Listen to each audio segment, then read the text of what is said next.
Bonjour, bonjour mes décieux co-créateurs, c'est Lilou, une petite vidéo en ce jour 53 du défi des 100 jours pour libérer son rapport à l'argent, pour vivre son abondance. Je suis en pleine saison, à plus de la moitié.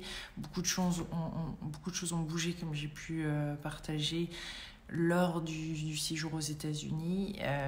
Alors je viens de vivre 2-3 petites synchronicités autour du même thème, ce qui me met la puce à l'oreille qu'il y a un truc à travailler là-dessus. Le regard des autres. Alors, je sais plus si c'est... Je pense pas que ça soit particulièrement abordé là, en ce moment.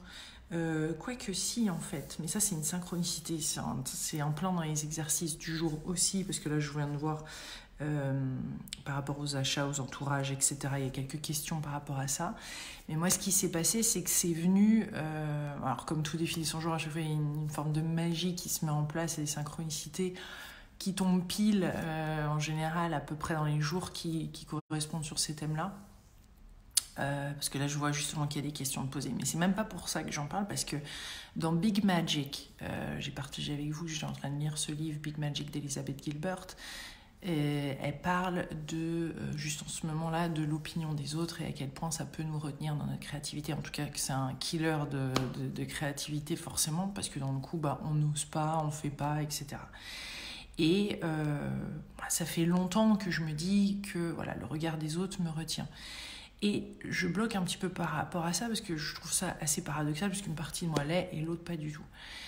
Et j'étais tombée il y a quelques semaines, je pense quand j'étais aux États-Unis, sur une vidéo de Brandon Burchard aux États-Unis qui parlait des commentaires, etc. sur des vidéos et des haters, et comment il fallait gérer en fait tout ça.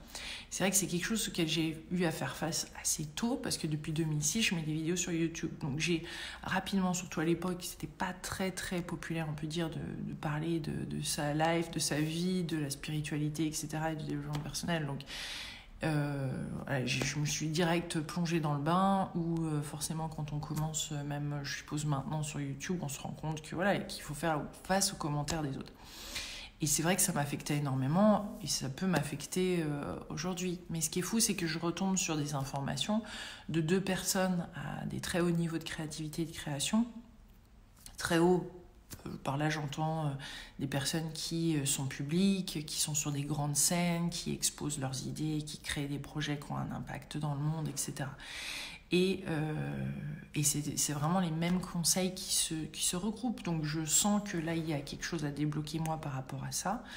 En effet, quand je regarde ce que je pense du regard des autres, c'est que en effet, ça me bloque sur certains aspects et d'autres pas du tout. C'est-à-dire que je vais exposer clairement ce que je ressens à travers les directs, à travers mes livres. Le livre, principalement, la série Et ça me plaît, toute la collection est hyper intime. J'ose dire des trucs de ce que je traverse, etc. Je le fais aussi dans les vidéos, je le fais dans le défi des 100 jours, etc. Et voilà, là aussi où je l'ai fait sans me soucier de la vie de l'autre, c'est alors ça m'aide une fois que c'est libéré, hein. Pour moi, à partir du moment où je suis en train de le vivre ou autre, je vois que le fait d'en parler, ça m'aide. Donc ça, c'est plus important, j'ai envie de dire, qu'après l'opinion de quelqu'un d'autre. Et en plus, je sais que ça va aider d'autres personnes, d'autres co-créateurs. Donc en fait, c'est énorme. Et aussi, donc par rapport au livre, par rapport au direct, voilà. Ce que je me rends compte, c'est que par contre, le regard de l'autre...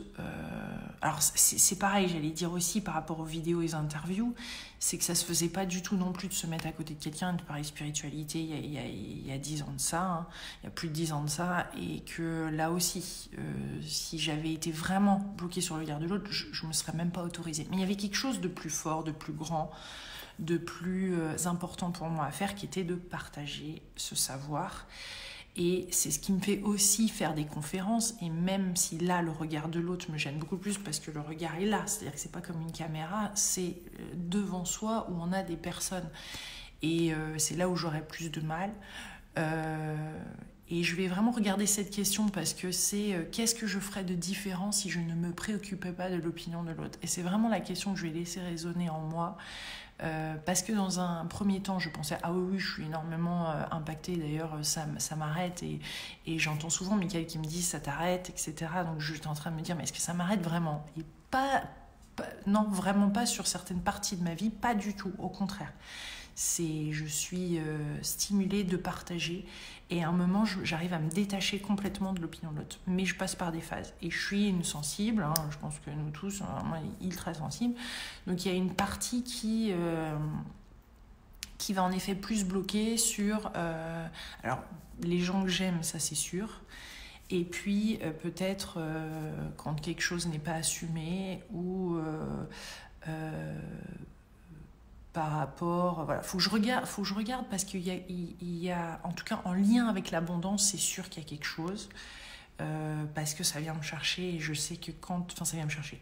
Ça vient là devant, cette question est clairement dans le livre Mille Magique et je l'ai eu plusieurs fois.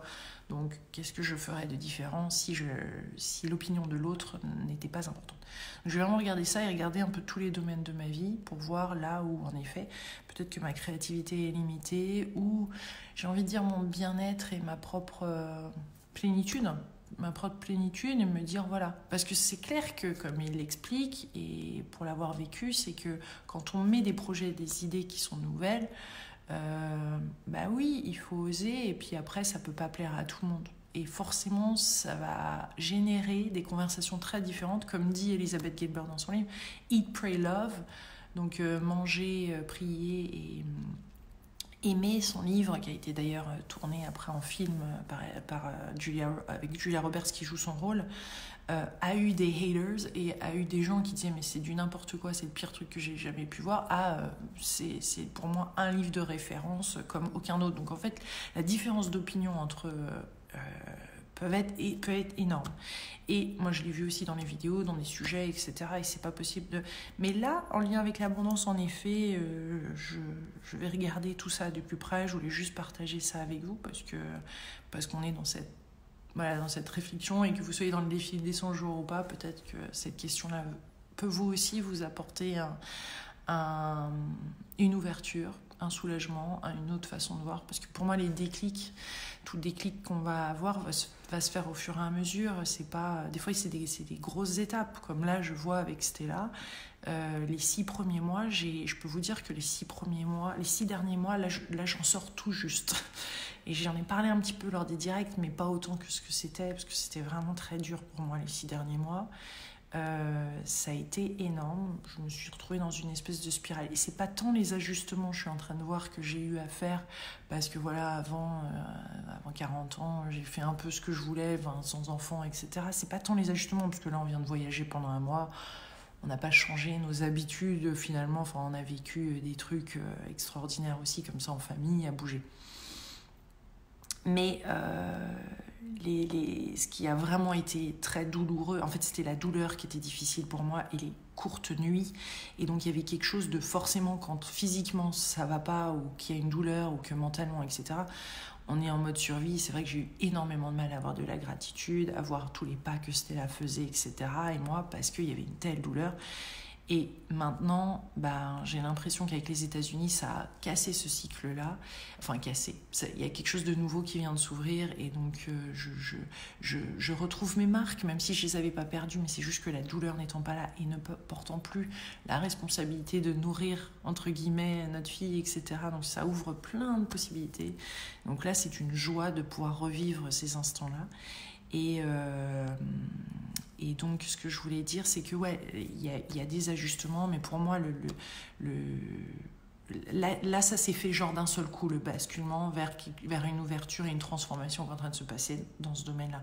Mais logiquement, pour moi, en tout cas, c'est des petits pas, c'est petit à petit. Donc là, cette question de si je ne me préoccupais pas de l'opinion de l'autre, qu'est-ce que je ferais différemment dans ma vie? Je trouve cette question très pertinente et intéressante. Et donc, c'est comme ça que je fonctionne. À chaque fois que j'ai des synchronicités comme ça et des informations qui viennent, je vais un petit peu plus creuser parce que c'est intéressant. C'est pas que j'ai envie de creuser et que je me complique la vie. Parce que je peux vous dire qu'à chaque fois, si je passe un peu de temps, vous en êtes aperçu, si vous passez un peu de temps à vous poser des bonnes questions, alors des fois, ça arrive de s'en poser les mauvaises. Mais là, en l'occurrence, je sais qu'il y a quelque chose. Ça va... après, on va gagner en liberté, en joie de vivre, en créativité.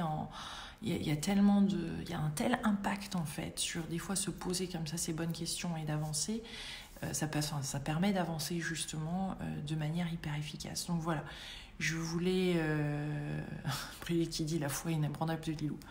Ouais, bah, c'est sûr qu'au fur et à mesure des années, ma foi a augmenté en quelque chose de plus grand et ça aussi, ça aide à traverser ces périodes difficiles. Mais je crois en l'humain, en effet, je crois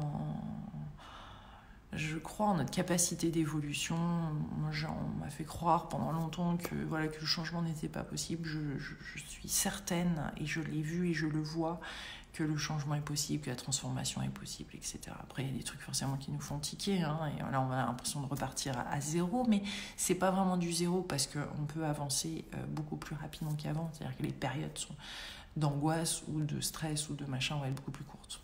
Là, j'en ai vécu une de 6 mois, c'est vrai, avec l'arrivée de notre petite fille, et ça a été difficile et compliqué.